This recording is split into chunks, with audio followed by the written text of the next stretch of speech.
speaks good, speaks wave, speaks bracken, and lapwing speaks bullet, ruin, deception. Ness speaks pagoda, transmission, reception. Ness speaks pure mercury, utmost secret.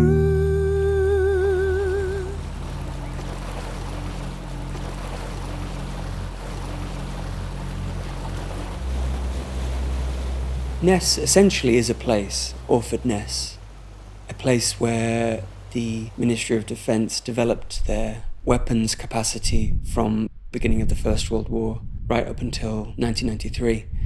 During the Cold War, all the kind of atomic science, all the delivery mechanisms for atomic weaponry were advanced. It's where they invented radar. It's where they first strapped bombs to planes. Many of the things that now kind of define the paranoid future that we now live in. But Ness is also now a place, since it was bought by the National Trust, it's now a place that is home to rare birds and precious plant life. So Ness is a juxtaposition, Ness is a place of duality, and therefore Ness is a place full of humanness, a place where mistakes were made, where bad things were done. So when you ask who Ness is or what Ness is, I felt like I became Ness. I lent my voice to Ness, and Ness in a way became me.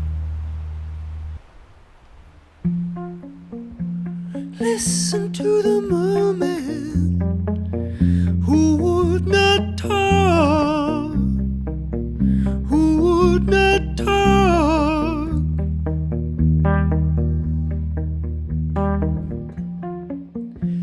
Listen to the rise of the ocean, still encroaching. I encountered Landmarks by Robert Macfarlane. It really cracked open something for me. I had returned back to Kendal in Cumbria and felt a bit dislocated from the city, felt a bit bereft from, I guess, community and city life, and I guess my own inner bias about, the city somehow being, more lively. And Rob's book, Landmarks, really made me feel like I was closer to something rather than further away. And I just wrote him a letter or an email, less romantically, and he wrote me back really in a very open-hearted and generous way and suggested that he do some reading of this strange epic poem of his, Ness, if I were to make some kind of improvised music alongside it. This all came about at Kendal Mountain Book Festival, which happily takes place 5 minutes from where I grew up. So there's a kind of an alignment of one of my favourite writers turning up 5 minutes from the place where I grew up.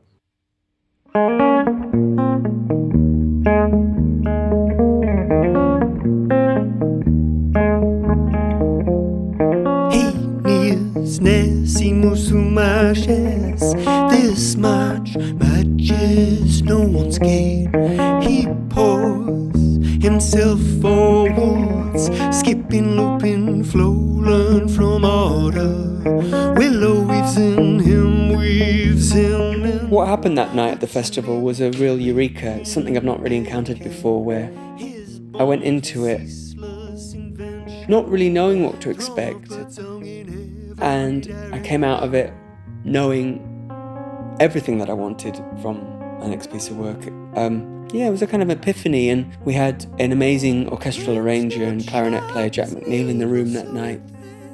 He offered his services immediately. So we had this instant sinfonia, this instant kind of lyric, and I had been playing my baritone guitar, kind of making spooky guitar type sounds. So we had a concept and a sound and a compulsion and a consummation happened that night. I became consumed by Ness. So he pours himself onwards, noisily, through the woods, the marshes, and along the beach. His birds are becoming excited, the song's bright lines looping silver through the air. From within him he can hear Oven Bird, Hey Jack, Mavis and Cardi Marty, Margarine, Fulfur and the Rainbird, all singing the high notes, the oversong. From within him he can hear Butcher Bird, Shriek, Devil, Howler and Shriek Howler, right in their darkness for what's going on, all singing the low notes, the undersong. Ness is a redemption story. It's a place that's been rewilded, and the missile they have on site there is decommissioned, and both those things are rare enough to make it a story of hope and a voice that you want to carry. But it's also a cautionary tale, and it's important to kind of acknowledge that when we first started that night in Kendal, Ukraine were 9 months into the war with Russia. Russia were 9 months into their border. And there was a feeling of paranoia and scenes that we never thought we'd have to see again, and repetitions and echoes of times and darknesses. As thin as mist, as fast as gale, as slow as tar, as moves as owls do, pushing through the air, as moves as hyphae do, slipping through the soil, as bright as foil, as heavy as mercury, as scant as goodness in scarcity, as heavy as dark matter, as asymptote, as in hope.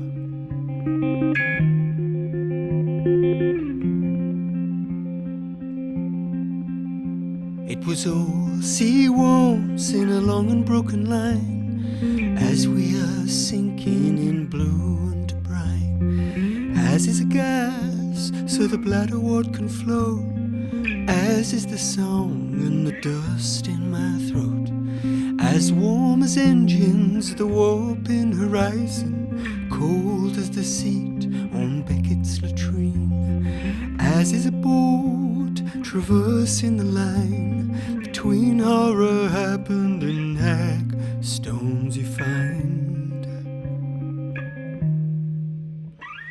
And as in nothingness, as in nothingness, and as in nothingness, as in forgiveness, as in forgiveness.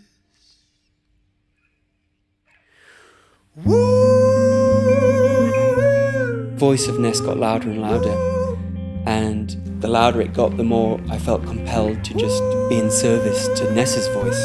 Ness is a living organism.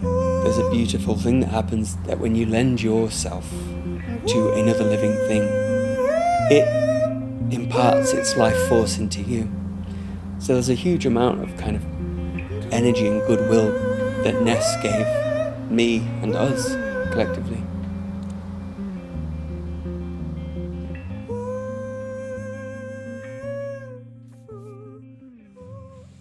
In the Green Chapel, the armourer says, but uncertainly now, in the rich green light, it is surely time to fire. The engineer replies with a hollowed and hardened voice, and he gazes at the armourer through two eyes that are now hagstones. His speech has both the deep notes of bedrock and the bullety ting of flint flung on flint. The light in the chapel is now a deep green, a moss green, the green where shadow meets leaf. Armourer, can you not see that we are being buried by the day? We are down now past the plastic, the sea coal, the flip-flops, down through the flints, the quartzites, the hags, and down to the imprint-taking, relic-yielding clay. We are among bracelet clasps, spindle whorls, a whalebone table. We are among fossils, the mammoths, the turtles, the sharks, the nautilus, the wing bone of the albatross, the ear bone of the eagle ray.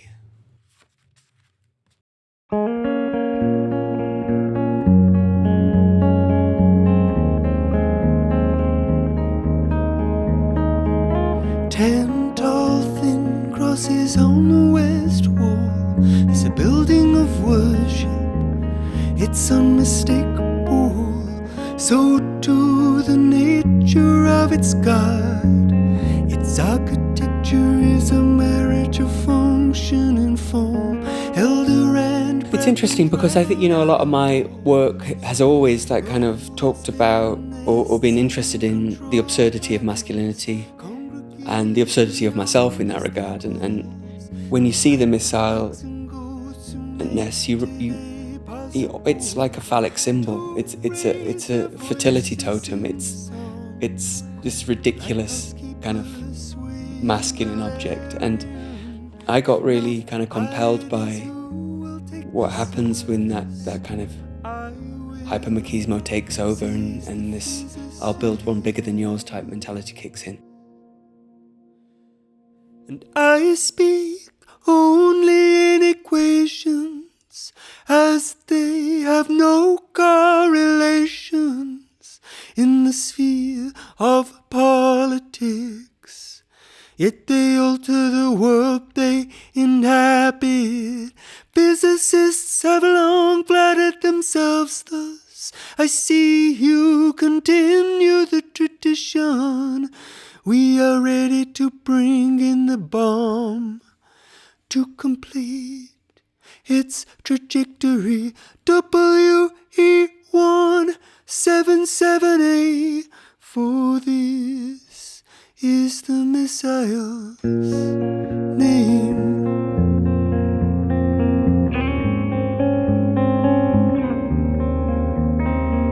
Song of the bomb, the drifting song, the firing song, the song of the bomb, song of the wren, the devil bird song, the firing song. That kind of win at all costs approach to living, that kind of us versus them mentality, we're all some ways guilty of that in whatever regard that is. We try and temper it. Most of us do a good job of it. I felt a sympathy and an empathy with Ness for its failures, for its shortcomings too. The firing song, the song of the bomb.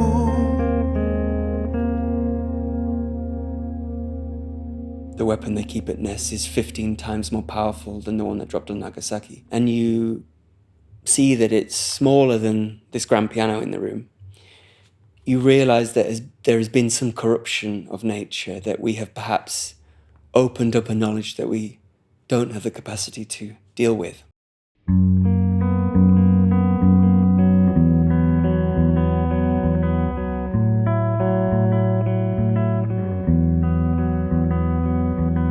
They are sea-eyed, and their calm is the deep calm of deep time, the cold calm. But there was a darkness to the tale too that I found alluring.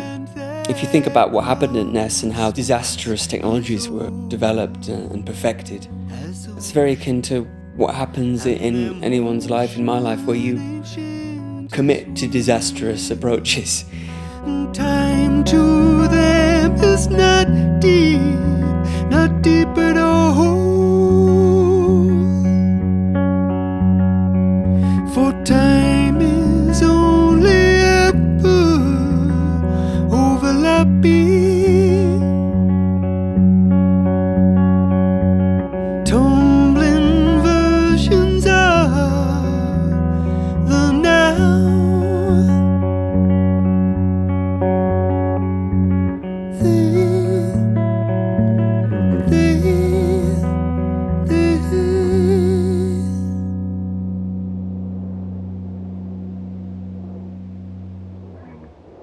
The beautiful thing about Ness and promoting it is it's not about me.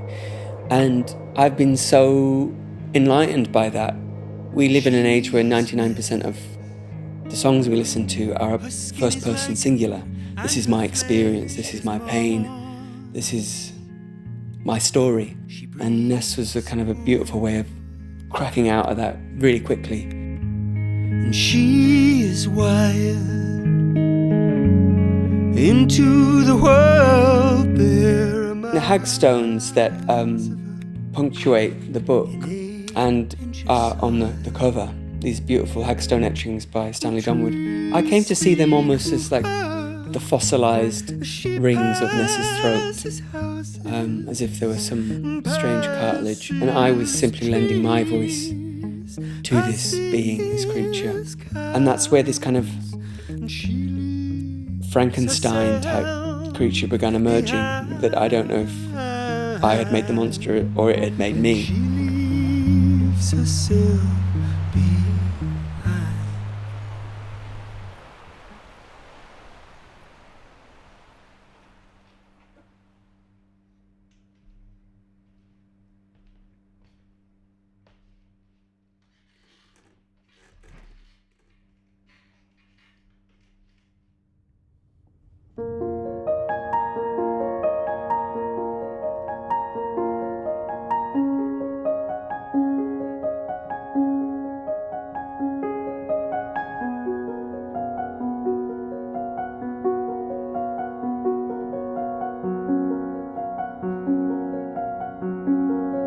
Afternoon moonrise,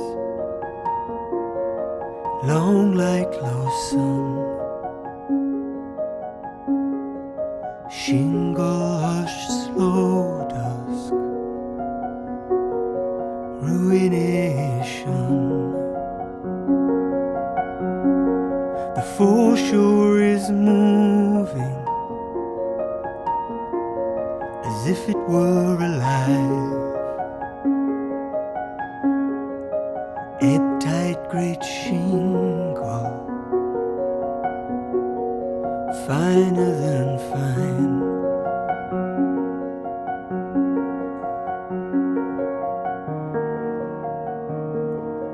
Wave by wave, we move away.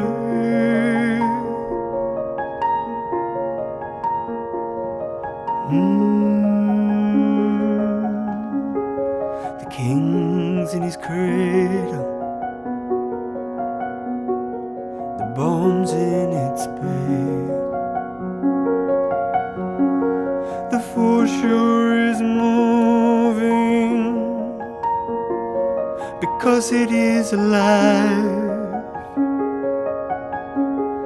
And stand for the anthem, hear the sound